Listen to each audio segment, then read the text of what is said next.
So, welcome back. It's a transfer special. Now, as I mentioned last episode, I will show you the 3 games that we played. I won't read your highlights. One of them was a 0-0, one was a 1-1, so it's not that exciting, really. We did get a 4-1 win against the team that were topping the table at the time, Derby County. I can't believe it, really. It was a very even game, but we were banging them in. Absolutely banging them in. 10 touch on targets there, 5. Obviously, we got 4 goals, so that's pretty good. And a 1-1 against Swansea. Sigurdsson, their squad is still, really quite good for this division, and it's frustrating because there's nothing you can do about it. But yeah, that leaves us 3rd in the league table going into the January transfer window. I won't bring you any games during the window, but it's nice to see Angelo Enriquez in the top goal scorers and the top assist charts. Obviously, we lost the boy Tanner, but it's good to see Enriquez fill the void left by that guy. So, when we look at... actually, there's a few things I want to show you, really. Cristiano Ronaldo just won the Ballon d'Or. Is that funny, or is that just coincidence? Coincidence, not really funny, is it? Enriquez and Bonner have just received Young Player of the Month and Player of the Month awards, which I did not know, and I didn't get Manager of the Month, so I couldn't quite complete the hat-trick there, could we? So how are we looking in terms of money? That might be your question. 5.6 million is in the bank. That's pretty much what we're expected to make. We don't really lose much money. As you can see, 2.4 million, already brought in this window. We have £802,000 to spend. Now, our squad, for all intents and purposes, it's actually looking pretty good. We don't need that many players. We may have to bring in another striker. Craig Davis has made noise he wants to leave, so that's up to him. Obviously, our 2 big sort of players are Mason and Enriquez, but obviously they're both newly signed, so I can't imagine letting either of them go. But they are worth quite a lot of money. So, say someone came in with a £20 million bid for Enriquez, it'd be very tough to turn it down. In fact, I wouldn't be able to turn that down. Let's face it, Ben. So yeah, in terms of value, there isn't really anyone we're looking to actively sell. Everyone's doing a pretty good job, really. But if we can bring someone in maybe on loan or whatever else, then we may well do. So if anything happens, as always, I'll bring you those developments very, very shortly. So I'll see you in just a moment. So I thought after the last time we did this, it was quite underwhelming, really. The transfer window wasn't really that exciting. We only made 1 transfer. I'll just bring you the results of each game as we go through. As you can see, Aston Villa are racing away. It's not being helped, but it's not helped our cause by the fact we've just lost 1-0 to Bournemouth, who are struggling, frankly. So a little bit disappointed, but it goes with our season, really. Win a few, lose one. So, yeah, we go again. Okay, so something has happened. Izimat Marim. You may well have heard of him. He's at Monaco currently. He's available on a free transfer in the summer. Now, it'll be a massive deal for me to get him in. 11k a week. That'll be it will match pretty much what Enriquez is on. He's such a good defender. Actually, we're never going to get a chance to get another guy like this again. This is the thing. I imagine if we let him go into the summer, it'll probably just go. So do we bring him on or not? This is a tough one. This is a really tough one because I'm getting him on a free, so logically you think, oh yeah, you've got to get him in, 16 heading, 15 marking, etc., good physicals. But by the same token, do I want to take the hit on such an expensive wage? The reason we're afloat financially is because we're not being hit, and it's a big risk. If I go up, this transfer looks like a genius move. If I don't go up, then we're in big trouble, and financially we're not in a very safe place. So, it's really tricky to know what to do.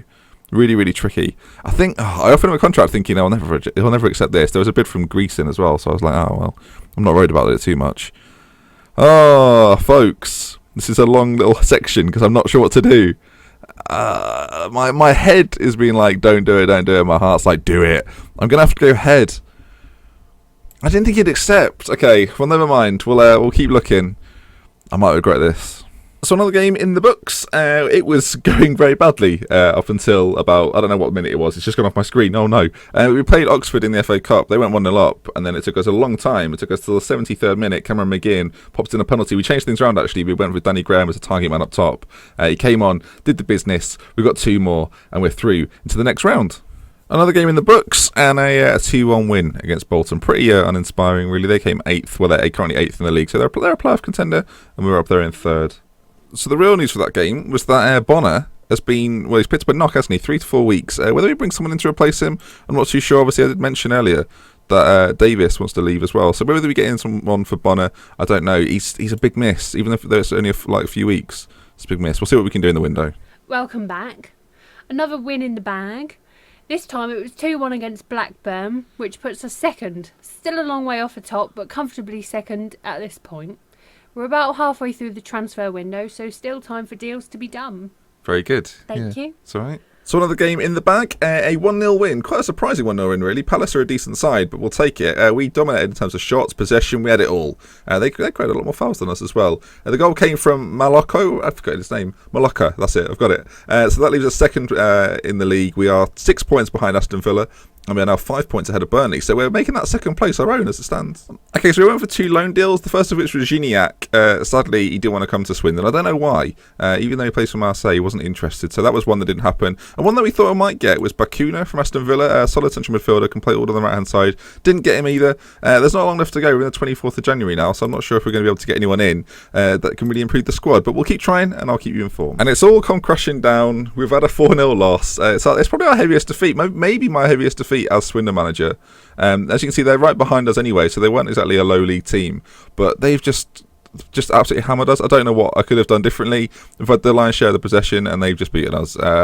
We started off with an own goal, and then they just continued the romp. So, yeah, disappointing, but 3 days left of the transfer window, and Lewis Graben might be coming in. So it's not particularly spectacular, and it is a little bit sentimental, but I've just brought in Lewis Graben, the man that grabs the goals, the man that seals promotions. If you didn't watch my Canary Islands season on Football Manager 2014, this won't make much sense, but Lewis Graben was an absolute hero when it came to Championship promotion with Norwich, and can he be the man to drive us forward? The thing is with our strikers, they're quite injury prone. Obviously you've got Henriquez and Bonazzio, I tried, in the team. Graham and Davis aren't exactly wizards at this level. They're both good, but they're not like standout players. And Graben will come in, add a little bit more to the team. He'll be on quite a big wage that I'm having to pay him, but I feel like he'll be good for us.